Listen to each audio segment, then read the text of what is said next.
Departmentally আমরা কথা হয়েছে এই বিষয়টা হয়তো বাইরের কেউ করছে এটা আইডেন্টিফাই হয়েছিল না অতদিন। তো কালকের এই বিষয়টার পরে ডিপার্টমেন্টালি আইডেন্টিফাই হয়েছে।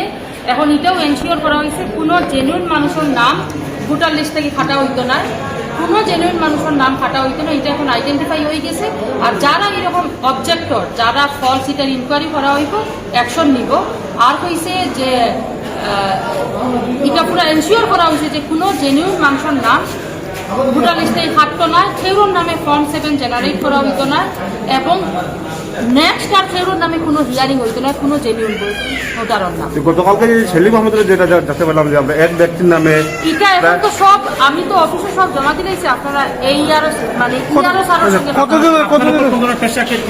হ্যাঁ কোনো পয়সা দিতে হয়েছে না না কোনো ডিপার্টমেন্টালি আমরা এমপ্লয়ি কেন তো ডিপার্টমেন্টালি আমরা বইয়া কালকে যেটা আমরা ইলেকশন অফিসারের কাছে যে আমরা ফর্মগুলো জমা দিয়ে গেছিলাম কাজ না করিয়া এটা এখন ডিপার্টমেন্টালিও আইডেন্টিফাই হয়ে গেছে যে এটা বাইরা কেউ করে, বাইরা কেউ ভুয়া আইডেন্টিটি অন্য মানুষের আইডেন্টিটি ব্যবহার করে অ্যাপ্লাই করে, এটার উপরে তারা এখন অ্যাকশন নিব। আর কোনো জেনুইন মানুষের নাম ভোটার লিস্ট থেকে খাটা হইতো না।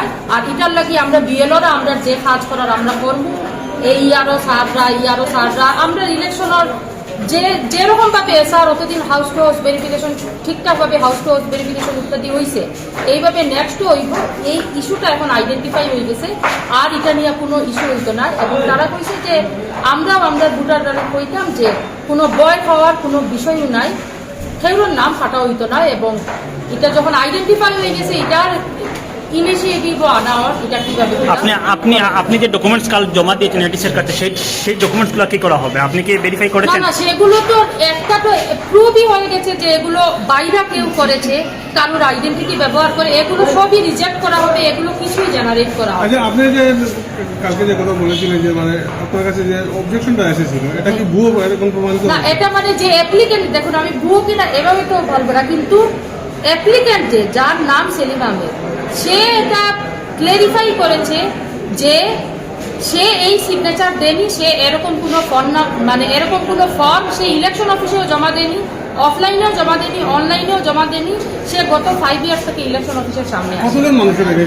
133 ছিল, কিন্তু সেটা আইডেন্টিফাই হয়ে গেছে। এই 133 ফর্মকে রিজেক্ট করা হয়েছে, এই 133 ফর্মের নামে কোনো কাজ হবে না, সেগুলোকে অফিসিয়ালি রিজেক্ট করা হয়ে গেছে। তাহলে এই ডকুমেন্টগুলো অফিস কিভাবে আসলো বা আপনাদের হাতে কিভাবে দিলেন ইলেকশন অফিসার? এটা তো আমি জানতে পারবো না, এটা আপনারা ইয়ারোর সঙ্গে কথা বলে নিতে পারেন বা ইলেকশন অফিসে।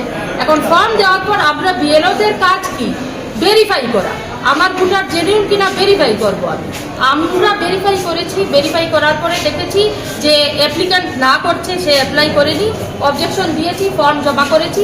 আজকে আমাদের মিটিং টিটিং ইত্যাদি হয়েছে যে এগুলো সবকে রিজেক্ট করা হয়েছে এবং সব পিএসএ এটা লাগু হবে। এটা এখন এটা আইডেন্টিফাই হয়ে গেছে, বাইরে কেউ এগুলো করার ট্রাই করছে। আপনি বললেন যে আপনার উপরে প্রেশার ক্রিয়েট করা হয়েছে, এটা বা ডিপার্টমেন্টাল থেকে? ডিপার্টমেন্টের নয়, গতদিন কালকে যেটা ছিল তারা বলেছিল এটা আপনারা লিখে দিন।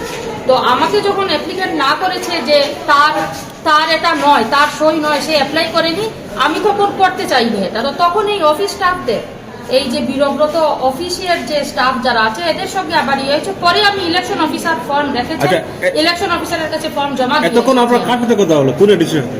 আমাদের এডিসি ইলেকশন যিনি জয়ন্ত বড় স্যার। তো স্যারও এটা এনশিওর করেছেন যে এগুলো সব রিজেক্ট করা হয়েছে, কোনো জেনুইন ভোটারের নাম বাদ যাবে না। আপনারা বিএলওদের জেনুইন ভাবে আপনাদের কাজ আপনারা করবেন, আমাদের কাজ আমরা করবো। কোনো জেনুইন ভোটার আপনি যেভাবে কাজ করতে সেটা খুব ভালো জিনিস করেছেন, আইডেন্টিফাই করে এটা। হ্যাঁ, এটা এখন আইডেন্টিফাই হয়ে গেছে। আর নেক্সট হয়তো আমাদের অফিসিয়াল ডিপার্টমেন্টালি যেহেতু আপনি একজন বিএলও, আপনার সাথে অন্যান্য বিএলও আছে, অন্যান্য বিএলওতে এরকম কোনো ধরনের অভিযোগ এসেছে কি? সেটা তো অন্য অনেকগুলো বিএলও তো এরকম হয়েছে, সেটা নিয়েও কথা হয়েছে। সব বিএলওদের এগেনস্টে ইনস্ট্রাকশন এগুলো যে আমরা এইরকম অবজেক্টরকে দেখবো, কে অবজেকশন করছে তাকে দেখবো, সে যদি জেনুইন না হয় আমরা এই ফর্মগুলো রিজেক্ট করে দেবো। আপনার নামে দেখা গেছে কিছু অবজেকশন আছে 7 ফর্মও, এটা নিয়ে গতকালকে আপনার যে 186 বিএলও যিনি রয়েছেন উনি অভিযোগ করেছেন, আপনার সাথে ফোন আলাপও হয়েছে, এ ব্যাপারে আপনি কি বলবেন? দেখুন, প্রথমে সর্বাবস্থায় আপনাদেরকে ধন্যবাদ জ্ঞাপন করছি। আর গতকালকে একটা মিডিয়া মানে যে একটা নিউজ ভাইরাল হয়েছে, আমাদের 190 সেন্টারের নাম্বার হচ্ছে আর মিস সুমনা চৌধুরী আমাদের বিএলও ম্যাডাম, ওনার সাথে আমিও ফিল্ড ভেরিফিকেশনে ডোর টু ডোর ছিলাম। কিন্তু বাই দ্য ওয়ে আমাকে যেভাবে মানে উনি ফোন করে বলেছিলেন, সেলিম তুমি ইলেকশন কমিশনে 133টা নামের এগেইনস্টে তোমার কোনো কমপ্লেইন আছে যে বুট কাটানোর জন্য? আমি বললাম না ম্যাডাম, আমি তো এইরকম কোনো কমপ্লেইন দিইনি। অথচ আপনারা একটা সূক্ষ্ম বিবেকে চিন্তা করুন, আমার নিজের নামটা কাটা। অতএব আমি আপনাদের দৃষ্টি আকর্ষণ করে বলছি, এটা যারা এই কাজটা করেছে উপযুক্ত তদন্তক্রমে এটার বিচার আমি চাই।